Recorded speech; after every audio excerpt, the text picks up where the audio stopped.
Hello children, good afternoon.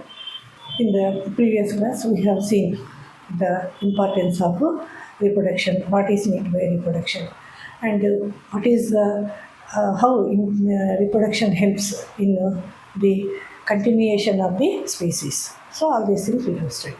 And different types of nutrition, different types of reproduction, asexual reproduction and sexual reproduction. And now we are going to see different types of asexual reproduction in plants. So how the process of asexual reproduction takes place? First, let us see in lower organisms. So in lower organisms, there's unicellular organisms like amoeba, euglena, glandomonas, etc. A type of reproduction takes place which is called as binary fission. Binary, bi means two, fission means breakdown. That means one parent cell is dividing and giving rise to two daughter cells. So let us take the example of amoeba. So this is a parent cell and first nucleus divides and the cytoplasm is equally distributed and cell wall is formed between the two nuclei and the two daughter nuclei are formed. That is called as binary fission, which takes place in unicellular organisms. And the next one is multiple fission. So multiple fission means here one parent cell divides, the nucleus first divides into so many nuclei and each nucleus is surrounded by some amount of cytoplasm and actually it takes place during unfavorable conditions. Binary fission takes place in favorable conditions. The covering breaks open and the daughter amoeba or daughter cells come out. So that is called as a multiple fission. So this is a type of asexual reproduction in unicellular organisms. And in case of yeast cells, what happens? A special type of asexual reproduction takes place, which is called as budding.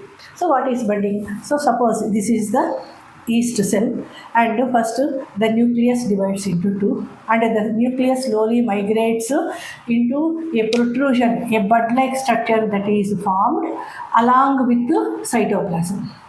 Then what happens? That means a cell wall is formed between the bud and the parent cell and the daughter cell gets separated. And sometimes what happens, even before the daughter cell gets separated from the parent cell, so many buds are formed. That means within no time, so many cells are formed by means of budding and an yeast colony is formed. So that is the type of asexual reproduction in yeast, budding. And the next one is fragmentation. So fragmentation is a type of reproduction. For example, so the organisms are thread-like structures and each cell having a nucleus, cytoplasm, etc. So it will break. Fragment means a piece. So the thread-like structure breaks at one place and the broken part will develop into a new organism. That is called as fragmentation. So we can take the example of Spirogyra. And next one is parthenogenesis. Parthenogenesis means the production of seedless fruits. So actually in some insects you can see this type of parthenogenesis. And in some plants also you can see the fruits are produced without seeds. So that means what happens, the female gamete, what happens without undergoing any fusion with the male gamete, it develops into zygote and it develops into a new organism.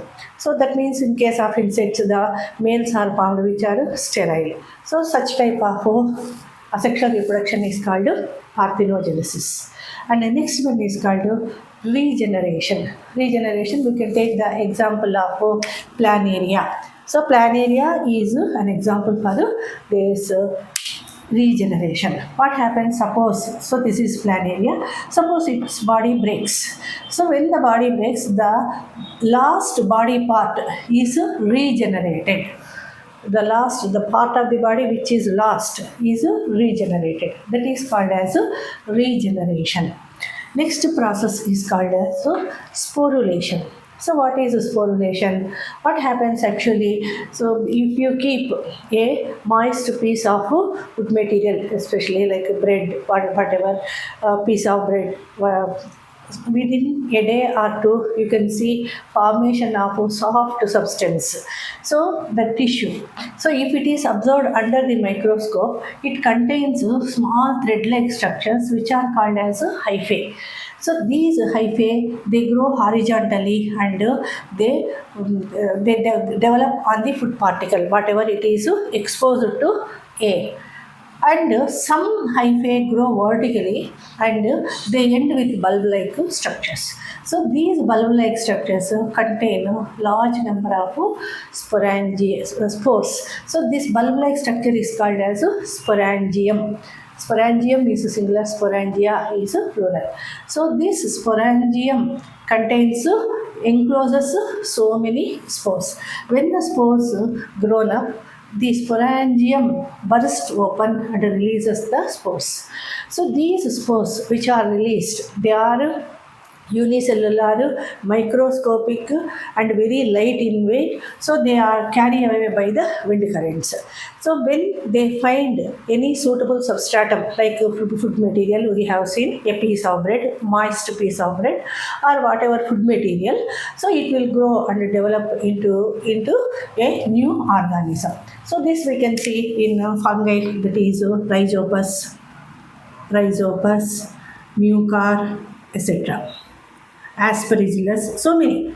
So you might have observed the formation of soft tissue growing on the exposed food material within a day or two. How means the spores which are present in the sporangia, they are released and they travel along with the wind currents. They are unicellular, microscopic, very light in weight. So they carry away by the wind currents, and when they find a suitable place, a suitable substratum, they grow and develop into a new organism. So in this way, in lower organisms, we can see different types of asexual reproduction. Only thing you have to remember is in asexual reproduction, there is no production of gametes, no fusion of gametes, no production of zygote, no meiosis. So that means without all these things, the new organism is developed. Okay. So that's all in the lower organisms. In the next class, we shall see how in plants the process of asexual reproduction takes place. Okay. Thank you.